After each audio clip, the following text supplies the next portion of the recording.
Okay, so let's start the section of the presentation related to over-the-air updates management. First, let's look at the reasons why a secure automatic OTA update system is essential nowadays in industrial IoT applications. There are basically three main reasons.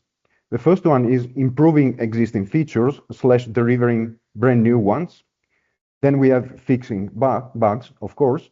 And the last but not least, patching vulnerabilities. Today, this is mandatory as per European Union CRA regulation. That is very, very, very close. Automatic over-the-air updates are important also to avoid manual updates because manual updates have a lot of issues, a lot of concerns. The first one is complexity.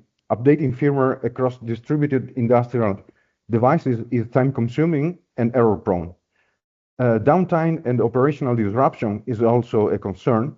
Physical intervention often requires stopping production lines, leading to costly downtime. There are also scalability challenges because managing updates for large fleets of edge devices becomes unmanageable without automation. There are also geographical constraints because in many cases, edge devices are remote or hard to reach installations that make on-site updates impractical.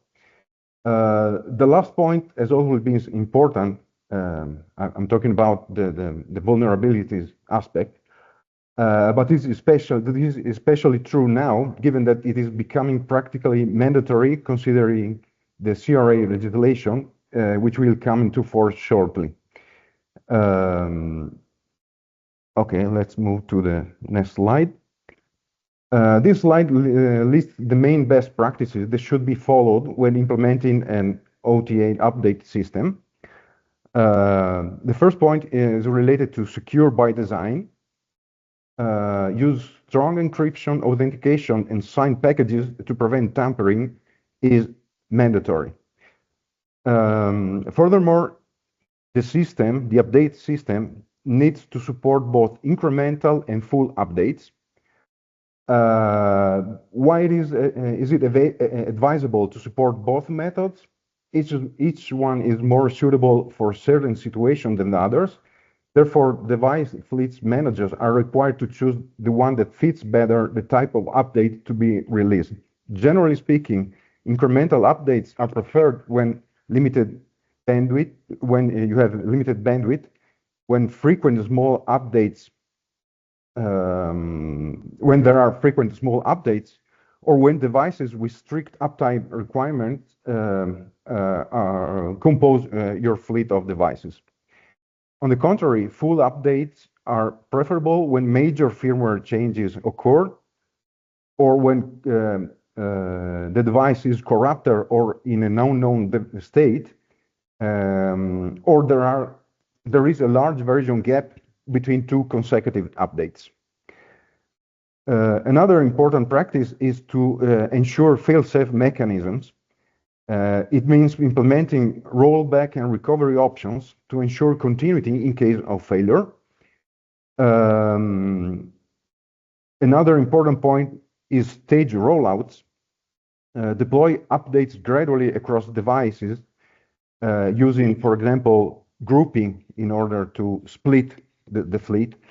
Allows to monitor stability before a full rollout involving all the fleet. There is also an important aspect regarding monitoring and logging. This means to track update progress and maintain detailed logs for compliance and troubleshooting. The last point refers to testing in virtual environments. If possible, it is a good idea to validate the update mechanisms using virtual edge devices before deploying to production fleets. So again, you need to face a lot of challenges when implementing an over-the-air update system. Here we summarize the most important ones. The first is refers to security and integrity, ensuring that updates are authenticated, encrypted, and tamper-proof is not trivial because it involves managing public/private keys, certificates, mutual authentication and encryption protocols, etc. There are also problems related to network stability. Managing updates over unstable or low bandwidth industrial networks without data loss is not an easy task. It is common to deal with the device diversity as well. Supporting heterogeneous hardware and software environments across large fleets is very common. Think, for example, about different hardware revisions of the same product running different versions of software stacks. For what concerns rollback and recovery, it is advisable to implement safe fallback mechanisms in case of update failures occur in order to avoid downtime. To address this point, non-volatile storage partitioning and proper coordination between the bootloader and the update application are required. There are also an issue regarding scalability, meaning that coordinated simultaneous updates for thousands of devices without disrupting operations is not trivial. You should also adopt a staged approach in order to mitigate the risk of delivering faulty updates. Updates can also be selective based on different criteria, such as geographical location, device models, hardware revisions, and so on. The last point is about non-intrusivity. This means to orchestrate update process so that it does not interfere with critical tasks that the edge device has to carry out, no matter if an update process is ongoing or not. The diagram on the left illustrates the composition of the edge side software stack we implemented, highlighting the parts relevant to the OTA update system implemented by default in ToloMEO. The diagram highlights the modular structure, which is a design principle that has been followed throughout the implementation of ToloMEO. Next slides will show some practical examples of what it means to manage the deployment in practice of an update. For convenience, these examples will refer to ToloMEO virtual device. It is called also TVD for short. TVD is a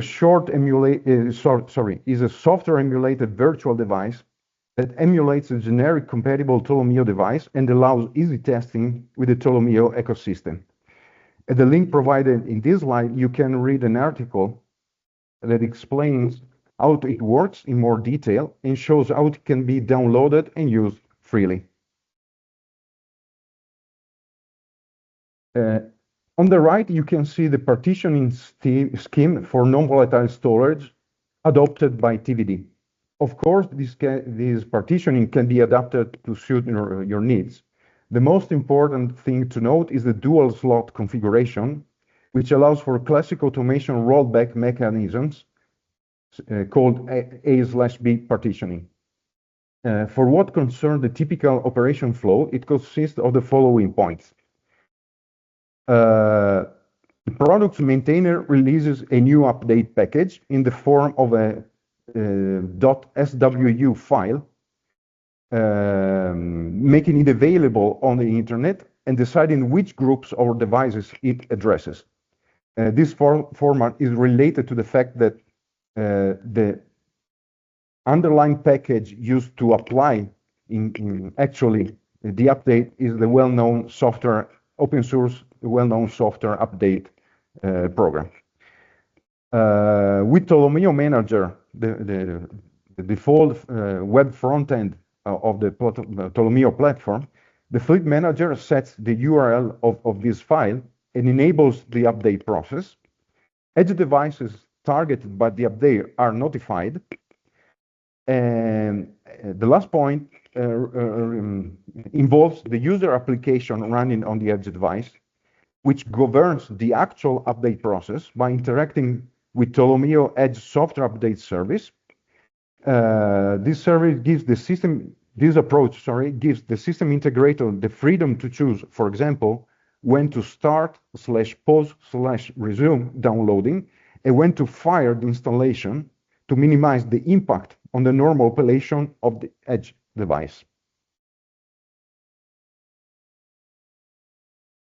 These examples shows the typical steps required to sign the update file. For the sake of simplicity, let's assume we want to update a simple application consisting of just one file, a Python script. And we also assume that public/private keys pair is already generated and the public key is already installed in the TVD's file system, so in the edge devices file system. The first step consists of generating the cryptographic hash of the application file. The second one consists of creating the software description file and sign it with a private key.